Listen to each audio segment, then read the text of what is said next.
స్థానిక ఎన్నికల నేపథ్యంలో వివిధ సామాజిక వర్గాల సంఘాలు తమ అభ్యర్థులకు మద్దతుగా ప్రచారం సమావేశాలు నిర్వహిస్తున్నాయి.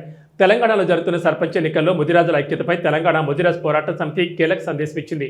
తెలంగాణ ముదిరాజ్ పోరాట సమితి ఆధ్వర్యంలో మీడియా సమావేశం ఏర్పాటు చేశారు.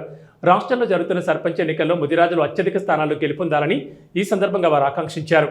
టీఎంపీఎస్ నాయకులు మాట్లాడుతూ ముదిరాజులే కాకుండా ప్రతి బీసీ వర్గం కూడా ఐక్యంగా ఉండి అన్ని కుల సంఘాల మద్దతుతో బీసీ బిడ్డను గెలిపించుకోవాలని పిలుపునిచ్చారు.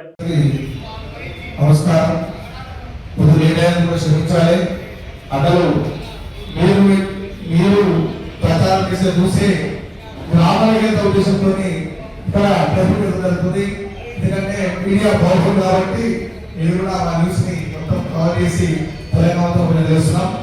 ఈరోజు తెలంగాణ పోరాట సమితి ఆధ్వర్యంలో ప్రెస్ మీట్ విషయం ఏంటంటే స్థానిక సంస్థల్లో బీసీల వాటా బీసీ యొక్క పెద్దల పాత్రపై మాట్లాడుతున్నాం.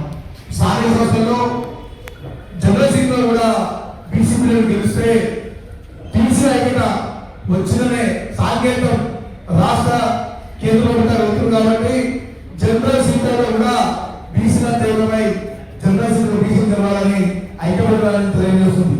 ఈ విషయాన్ని మన బీసీ కూడా నీలా మధురాజ్ గారు బీసీలు ఐక్యమైతంగా ఉండి ఏ విధంగా అయితే జూబ్లీ సెలక్షన్ లో నవీన్ యాదవ్ గారిని గెలిపించాము అదే విధంగా కూడా బీసీలలో కూడా గ్రామాల్లో కూడా ఐక్యతగా ఉండి ఒక యాదవ్ పోటీ చేస్తే గుజరాత్ సపోర్ట్ చేసుకొని గెలిచే విధంగా